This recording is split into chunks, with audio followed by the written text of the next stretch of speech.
ഓക്സിജനിൽ വമ്പിച്ച വിലക്കുറവുമായി കേരളം കൂളാകും AC discount sale. Oxygen, the cooling expert. ബസ്സിൽ നമ്മൾ അവിടെ നിന്നും ബസ്സിൽ വന്നു, ഇവിടുന്ന് ഖത്തറിൽ നിന്നും ബസ്സിൽ. അങ്ങനെ നമസ്കാരം, എല്ലാം ഓക്കെ അല്ലേ? അടിപൊളിയല്ല, പ്രശ്നമൊന്നുമില്ല. അപ്പോൾ ഓക്കെ അല്ലേ? പൊളിച്ചടക്കും. ടിക്കറ്റുകളൊക്കെ നല്ല രീതിക്ക് നല്ല സെയിൽ നടക്കുന്നുണ്ട്. ഒന്നടങ്കം കയറി തകർക്കും അല്ലേ? ഇതന്നെയാണ്, എല്ലാവരും ഭയങ്കര ഹാപ്പി ആട്ടോ, എല്ലാവരും ഭയങ്കര ഹാപ്പിയാണ്. ഓക്കെ അല്ലേ? ഓക്കെ, ഫുൾ സെറ്റ്, ഫുൾ അടിപൊളിയല്ലേ? പിന്നെ പൊളിയല്ലേ? ഫുൾ പൊളിയാണ് കേട്ടോ, ഒരു മാറ്റമില്ല, ഫുൾ പൊളി എന്നാണ് പറഞ്ഞിരിക്കുന്നത്.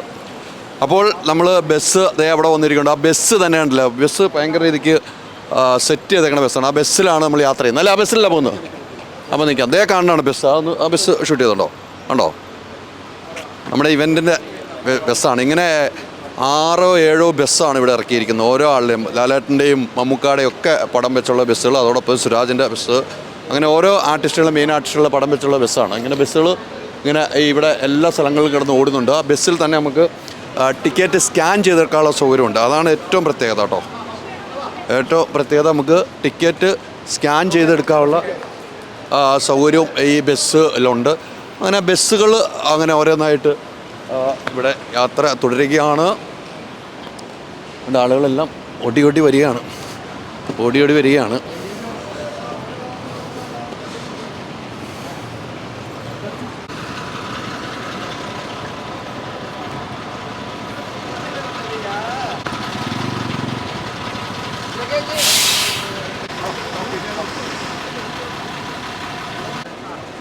ഇങ്ങനെ നിരവധി ബസ്സുകളാണ് ഇരിക്കുന്നത്. ഈ ബസ്സിൻ്റെ പ്രത്യേകത നമ്മൾ കാണാം. അതിലേറ്റവും പ്രധാനപ്പെട്ട ഈ സ്കാനിങ് ഉണ്ടല്ലോ. ഇപ്പം നമ്മൾ ടിക്കറ്റ് എടുക്കാൻ നമ്മൾ വേറെ ബസ് കൊണ്ട് നിർത്തുന്ന സ്ഥലത്ത് തന്നെ സ്കാനിങ് ഉണ്ട്. ഈ സ്കാനിങ് നമ്മൾ ചെയ്താൽ നമുക്ക് ടിക്കറ്റ് ഇവിടെ നിന്ന് തന്നെ എടുക്കാവുന്ന രീതി. അങ്ങനെയാണ് എല്ലാ ബസ്സും സെറ്റ് ചെയ്തേക്കണം. ബസ് കുറേ ദിവസമായിട്ട് ബസ് ഇങ്ങനെ ഇവിടെ കിടന്ന് ഓടുകയാണ്. ബസ് എത്ര ദിവസമായിട്ട് കിടന്നോടുന്നു? അല്ല, നിങ്ങളൊന്നും പറഞ്ഞു എത്ര ദിവസമായി? അല്ലല്ല, അത് 4 ദിവസം. 4 ദിവസമല്ലേ? എങ്ങനെയുണ്ട് എല്ലാ സ്ഥലത്തും പോയി റെസ്പോൺസ് ഒക്കെ? ഈ ബസ് 1 മാസം ഓടും. റെസ്പോൺസ് എങ്ങനെയുണ്ട് ആളുകളിലൊക്കെ? നല്ല റെസ്പോൺസ് അല്ലേ? അപ്പോൾ കണ്ടില്ലേ, നല്ല റെസ്പോൺസാണ് ആളുകൾക്ക് ഉള്ളതെന്ന് പറഞ്ഞത്. ഇത് വേറെ ബസ് കണ്ടില്ല, ലാലേട്ടൻ കണ്ടില്ലേ, നമ്മുടെ ലാലേട്ടനും മമ്മൂക്ക ഇരിക്കുന്നുണ്ടല്ലേ. ദേ ഇരിക്കുന്ന താരരാജാക്കന്മാർ. നോക്ക്, താരരാജാക്കന്മാരുടെ ഗംഭീര വണ്ടി. ഇത് 1 മാസമായിട്ട് ഇവിടെ കിടന്ന് ഓടുകയെന്ന് പറഞ്ഞു. 1 മാസമായിട്ട് ഈ വണ്ടി ഇവിടെ കിടന്ന് ഓടുന്നു പറഞ്ഞു. ഇങ്ങനെ അവിടെയുണ്ട് ബസ്സുകൾ ഗംഭീരമായിട്ടാണ്. അപ്പോൾ നമുക്ക് യാത്ര തുടരാൻ പോവുകയാണ്.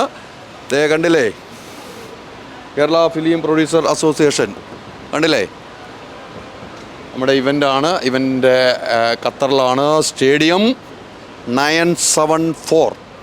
ഈ സ്റ്റേഡിയത്തിൻ്റെ ഏറ്റവും വലിയ പ്രത്യേകത നേരത്തെ പറഞ്ഞു, നെയ്മറും മെസ്സിയും ഒക്കെ കാൽപന്തുകളിൽ മുത്തമിട്ട സ്റ്റേഡിയത്തിൽ നമ്മുടെ രാജാക്കന്മാർ ലാലേട്ടനും മമ്മൂക്കായുടെ നേതൃത്വത്തിൽ വലിയ ഒരു താരസംഗമമാണ് നടത്താൻ പോകുന്നത്. അപ്പോൾ നമുക്ക് ഇനി റൂമിലേക്കുള്ള യാത്രയാണ്. റൂമിലേക്കാണ് നമ്മൾ യാത്ര ചെയ്യുന്നത്. ഇനിയും റൂമിൽ പോയതിന് ശേഷം ബാക്കി കാര്യങ്ങളിലേക്ക് പോകാം. ഓക്കെ.